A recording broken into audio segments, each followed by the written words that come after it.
Shalom, shalom, everyone. Welcome to this presentation on the Zadok Priestly Calendar. I'm titling this presentation, The Priestly Courses. So I'd like to answer, what are they? Where are they found in the scriptures? What do they have to do with the calendar? This presentation will be an in-depth look at the Zadok Priestly Calendar and how it works. There will be later teaching on how the year begins and how to intercalate, but in this teaching, I just want to focus on some basics of year one of the priestly courses. The Zadok Priestly Calendar is the old path from the ancients. It's the only scriptural calendar ordained by the Most High. It's the only calendar whose fingerprints are all over the scriptures, whether that's the 66-book canon that men have compiled or the whole of the scriptures that are found in the books that have been left out. And the Levites are our original authority put in place by the Creator, namely the sons of Zadok, who were established in King David's time formally, but there was a prelude to this establishment back in Numbers 25 with our zealous brother named Phinehas. So whenever I talk to someone about the calendar that they follow, most are on a calendar that's been handed down to them by Rabbinic Judaism, some form of the Hillel. Others are on a luni-solar calendar that waits for the barley to become Abib, or something like that. And then there's the lunar Sabbatarians, who strictly follow the phases of the moon, and their Shabbat day will float throughout the week, meaning it'll never always be on a day 7, or what we commonly call Saturday. One thing they all have in common is they'll say that they're using the Creator's calendar, and they'll say they use the sun, the moon, and the stars as their witness which governs their calendar. But when I press the issue and ask questions like, well, what does the sun do in your calendar, or what do the stars do in your calendar, none of them have a really sufficient answer that helps it to integrate to the calendar that they use. Typically, they don't really know what these two things do. So while contemplating and studying out the calendar issue in the scriptures, I decided to say, what belongs in the calendar? And I started compiling a list of things, and the four major components that most people will say that's in their calendar is the sun, the moon, the stars, and a 7-day week. These come from the Genesis 1 creation week account. Now in Genesis 1:16, the sun is called the greater luminary. I believe that this is a scriptural witness to the sun's primary role in the calendar. And that's why the sun should have preeminence over the calendar. I also believe that the established week to work 6 days and rest on the 7th is a perpetual, unbroken cycle no matter what, for eternity. You must work 6 days and rest on the 7th. That is a calendar week. Next up, I found some scriptural evidence for 12-month-long years in 1 Kings 4:7, 1 Chronicles 27:1, Revelation 22:1-2, and Ezekiel 47:12. I believe provide some pretty credible evidence that 1 year contains 12 months and 12 months only. Never anything shorter than 12, never anything longer than 12.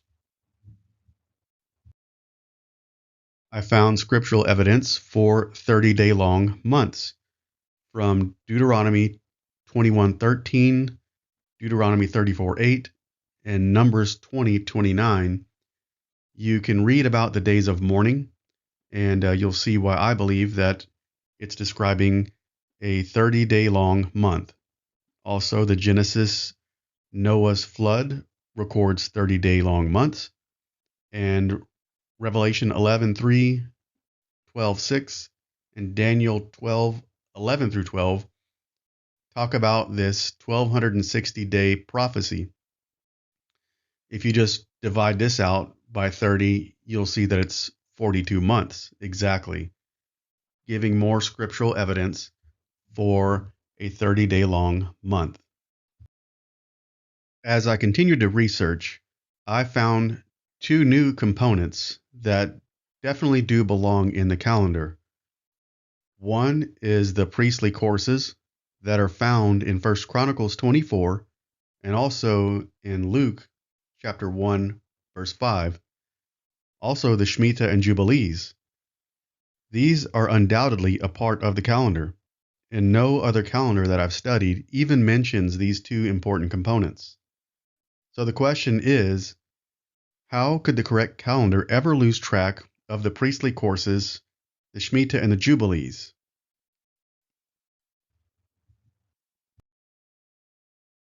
And another question that I'd like to ask is, does your calendar that you observe have all of these components?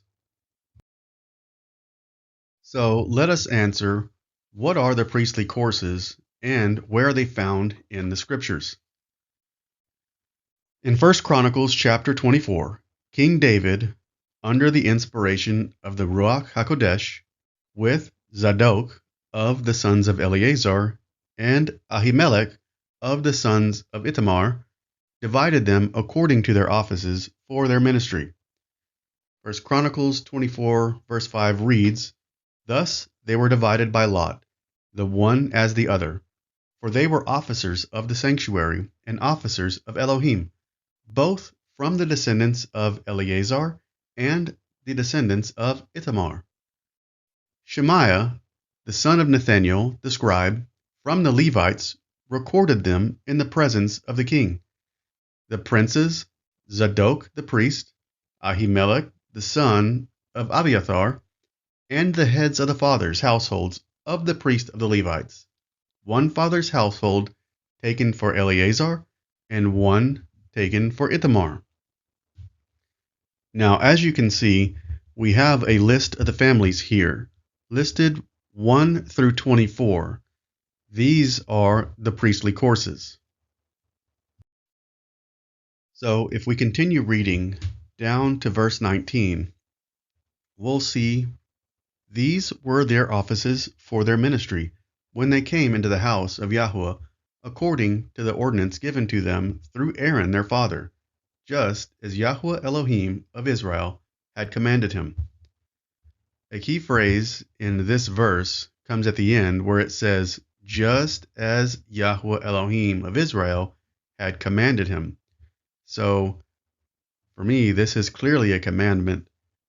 These priests do belong in their rightful order in the calendar.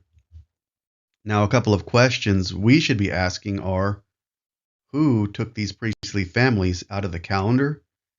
When did they do it? And why? We also have further evidence of these priestly courses in Luke chapter 1. In Luke chapter 1, 5 through 6 and 8 through 9, we read, "In the days of Herod, king of Judea, there was a priest named Zacharias of the division of Abia, and he had a wife from the daughters of Aaron, and her name was Elizabeth. They were both righteous in the sight of Elohim, walking blameless in all the commandments and requirements of Yahweh. Now it happened that while he was performing his priestly service before Elohim in the appointed order of his division, according to the custom of the priestly office, he was chosen by lot to enter the temple of Yahweh to burn incense."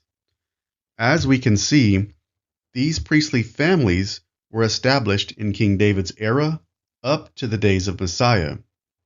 It's like an echo from the past. These priests served at the temple week by week, month by month, and year by year in a never-ending cycle to perform their duties.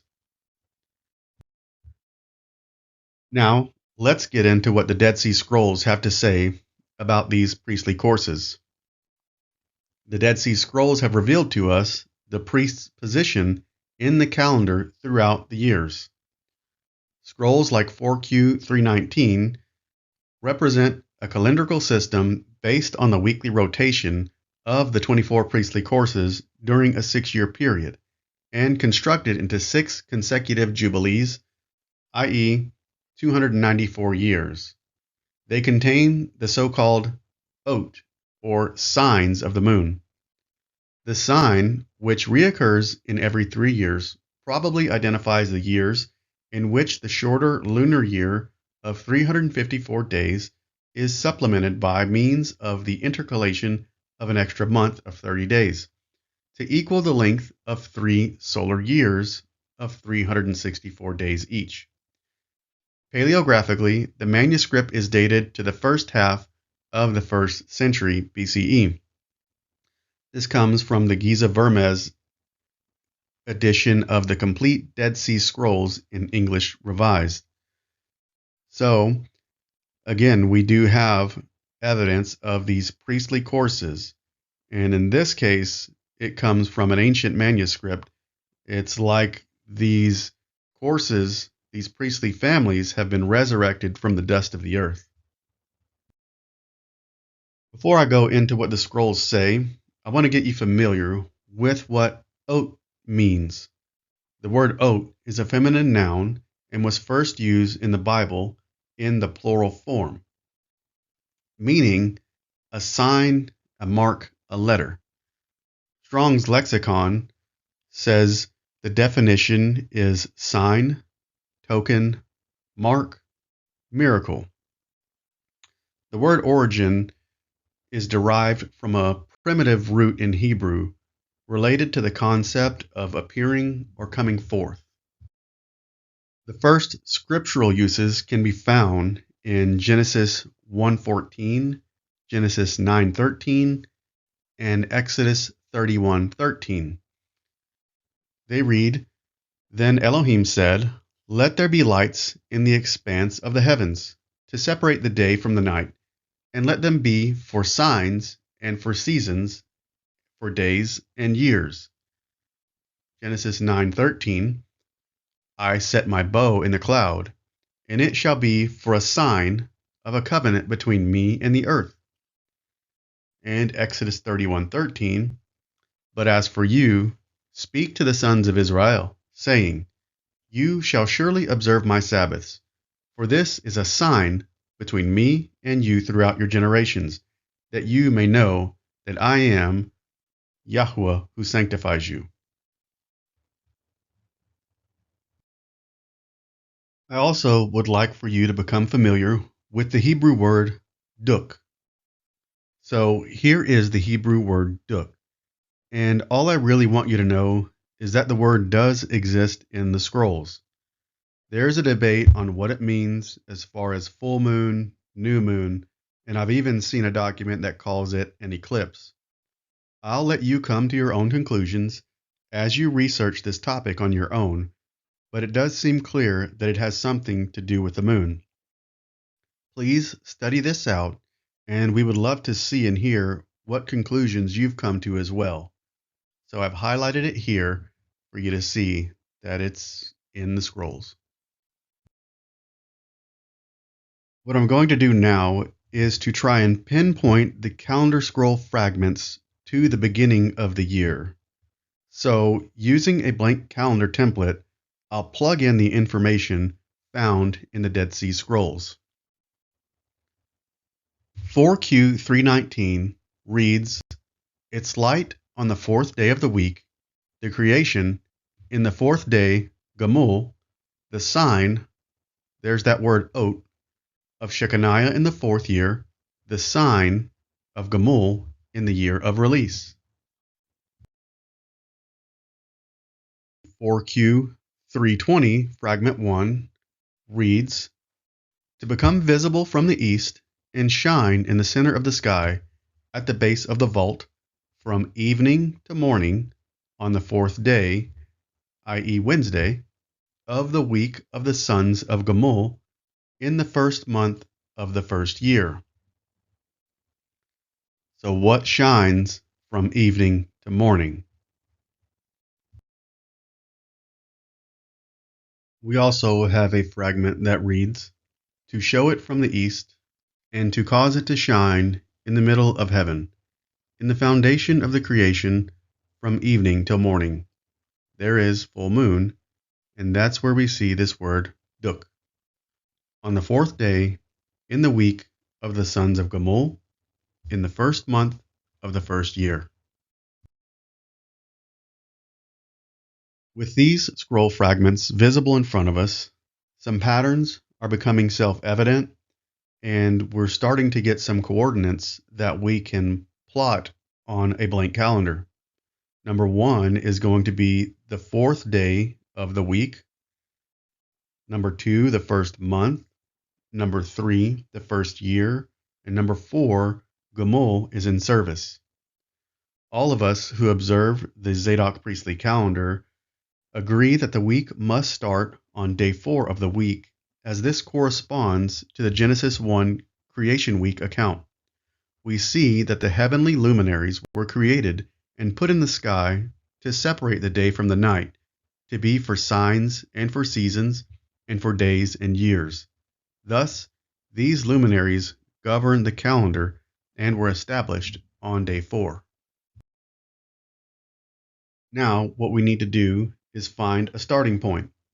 We know that the starting point must match day 1 of the 1st year in the priestly courses, as we've just read in these previous scroll fragments.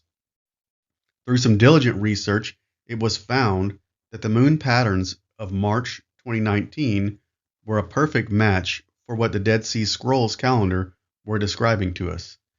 So you can see here, we just took the calendar and we plugged in the moon phases of that year to that month. And it appears to be a really good starting point for this calendar. We can see that there was a spring equinox on day 4, a Wednesday, with a full moon, marking the day 1 of the 1st month with Gamul in his priestly service.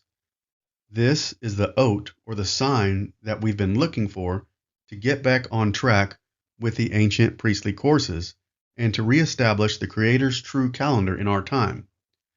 So as you can see, we have so many matches with an equinox, a day 4, Gamul is in service, a full moon. It all matches up. So we have 4 witnesses that are just direct bullseye hits on day 4, March 2019. It's like the old Robin Hood trick where you shoot a bullseye with an arrow and then you split that arrow. Well, this is the Robin Hood trick times 4. It's pretty astonishing. With our month 1 starting point pinned down in March 2019, we now have a cornerstone laid that we can begin building the rest of the calendar off of. All we have to do is find the next priestly family who's in line after Gamul. We're going to continue to build out the calendar year of 2019, and I'll show you the conjunctions involving the priest in office, the calendar date based off the Zadok Priestly Calendar, the day of the week, and the moon phase.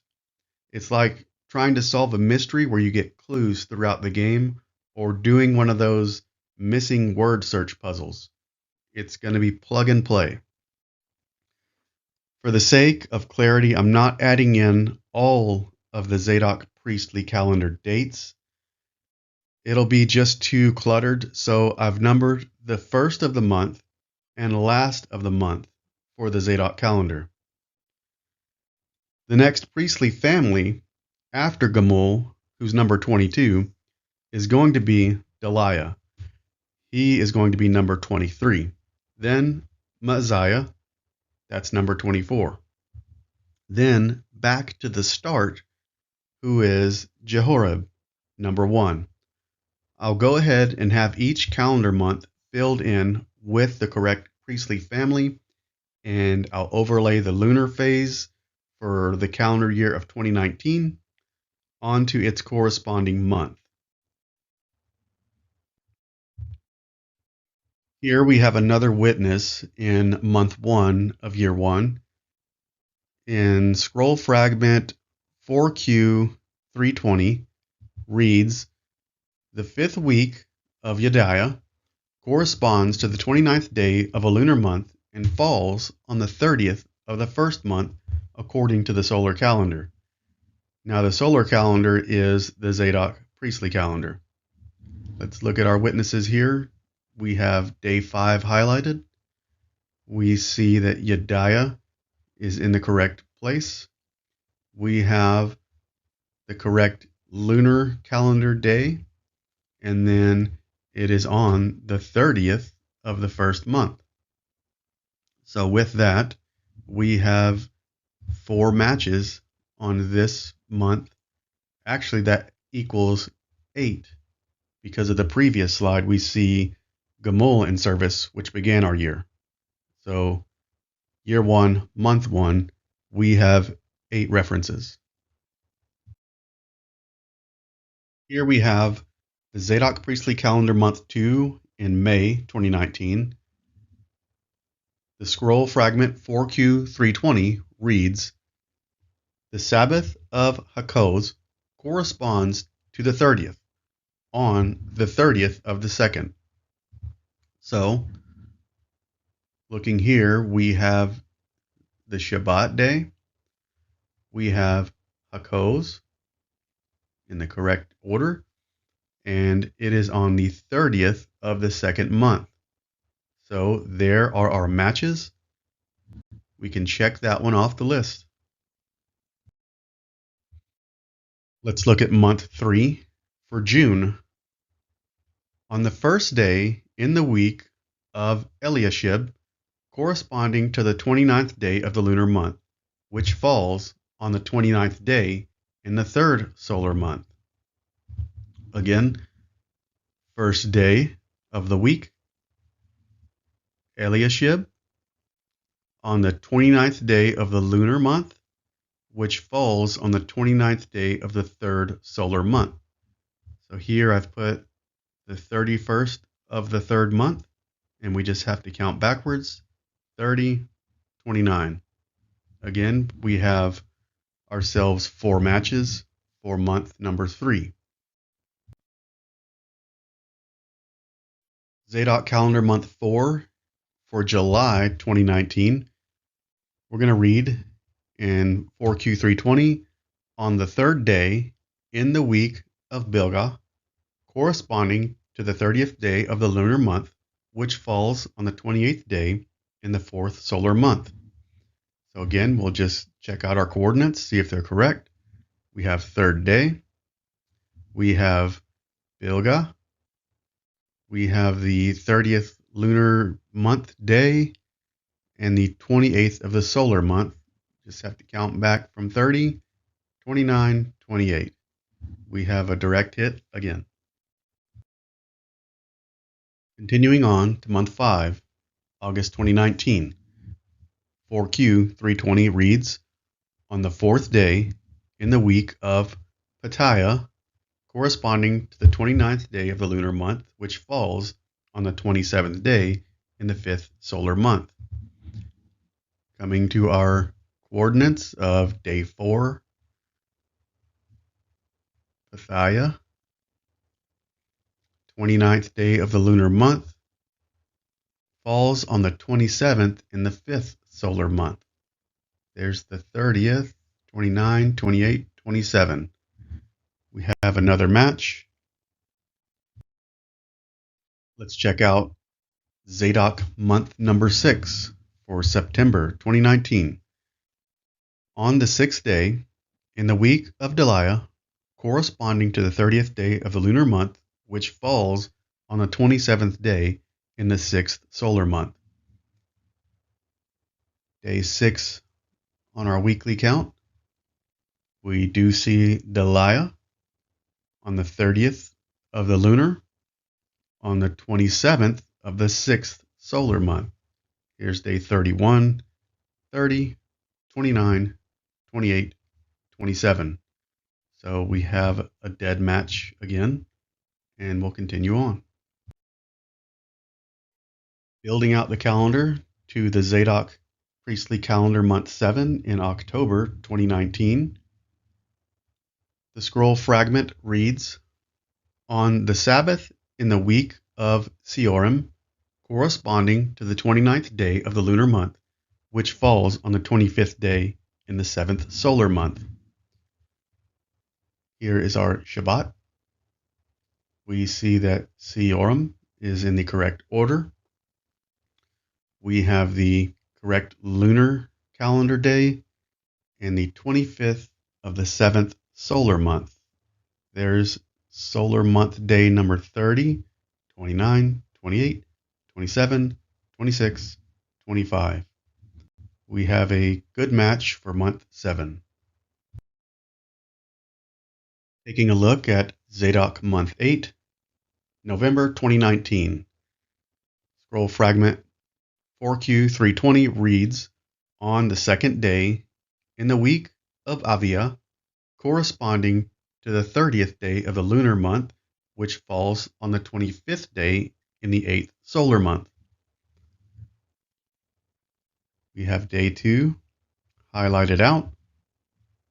We have Avia, 2 matches, the 30th of the lunar month, and then we have the 25th day of the 8th solar month. There's 30, 29, 28, 27, 26, and 25. Perfect match. Zadok Priestly Calendar month 9, December 2019. Fragment 4Q320 reads, "On the 3rd day in the week of Yakim, corresponding to the 29th day of the lunar month, which falls on the 24th day in the 9th solar month." We'll look at our coordinates here. We have day 3. We have Yakim. He's on the 29th day of the lunar month and falls on the 24th day in the 9th solar month. 31 for the solar, 30, 29, 28, 27, 26, 25, and 24. Once again, dead match. Zadok Priestly Calendar month 10 for January 2020. 4Q320, fragment 2 reads, "On the 5th day in the week of Immer, corresponding to the 30th day of the lunar month, which falls on the 23rd day in the 10th solar month." We have our 5th day highlighted. Immer is in service. We have him on the 30th day of the lunar month and falling on the 23rd day in the 10th solar month. So counting backwards from 30, 29, 28, 27, 26, 25, 24, 23. Good to go, month 10. Now, Zadok Priestly Calendar month 11 for February 2020.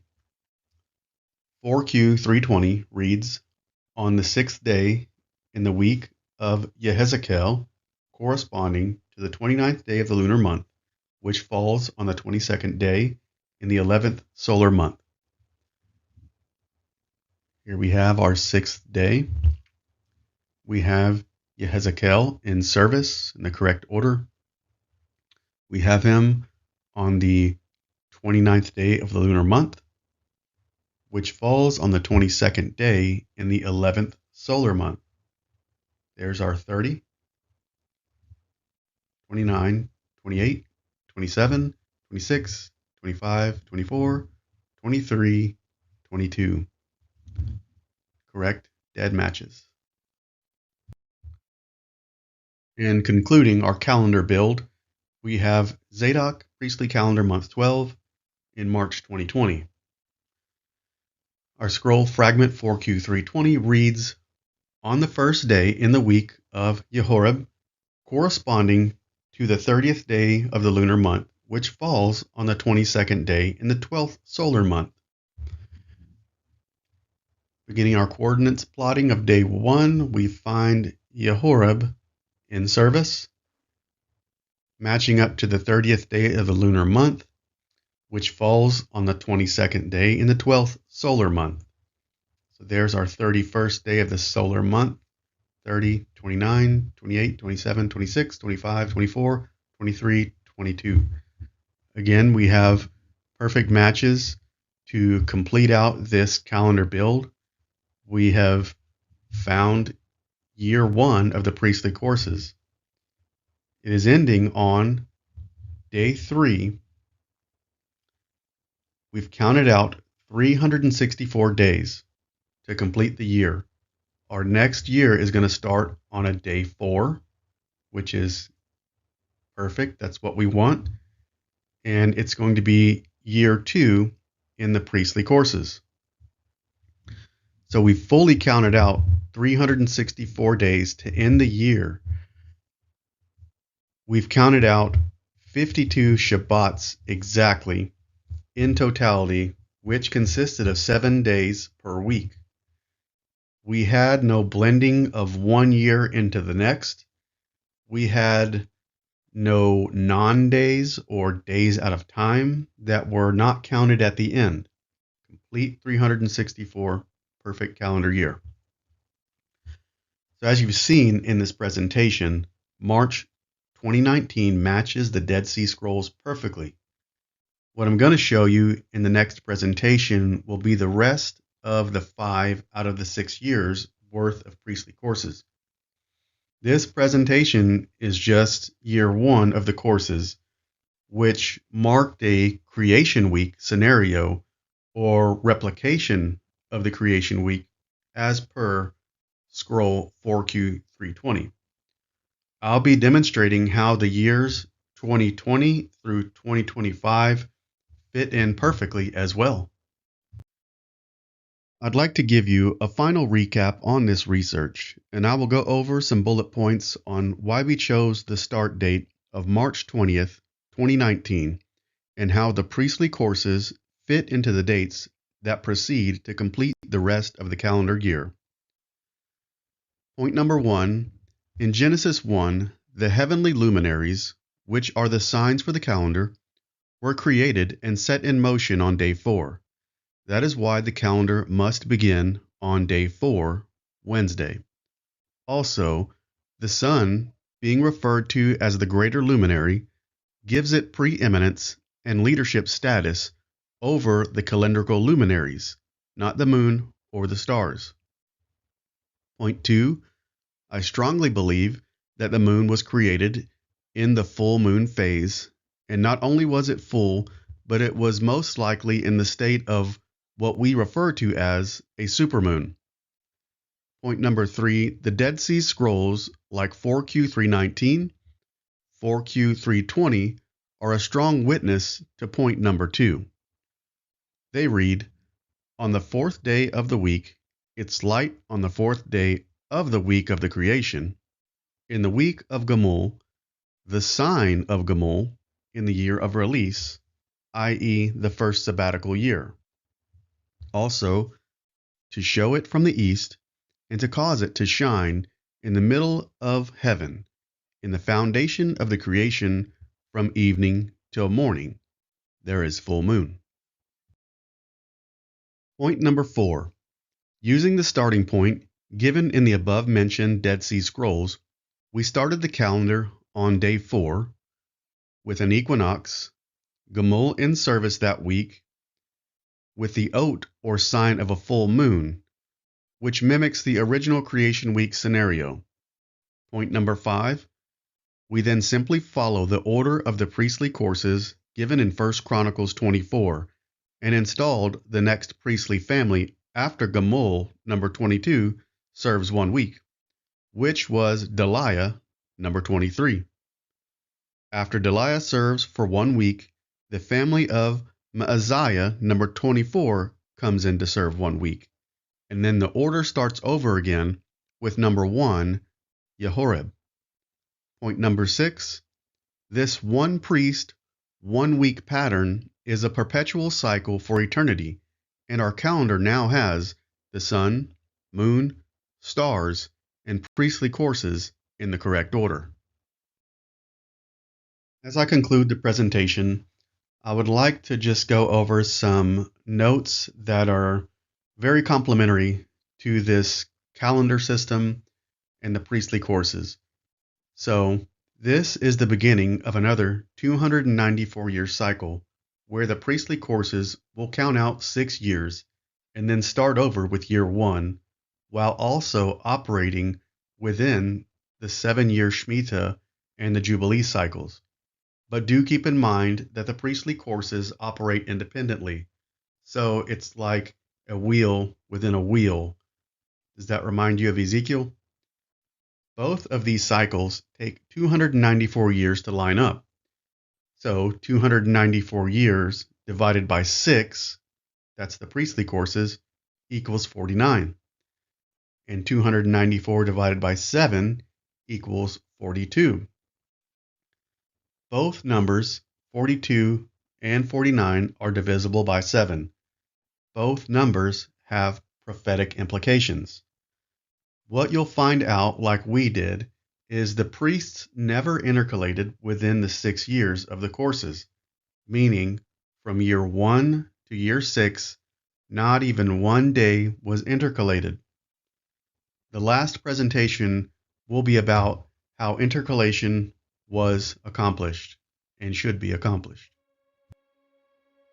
And we give all the thanks, the credit, and the glory to the Father, Creator, Most High Elohim, and our High Priest and King, Messiah and Brother, and 3, the research efforts of Miss Gina Sparks and Sarah Davis. I pray that this presentation has blessed you. Shalom.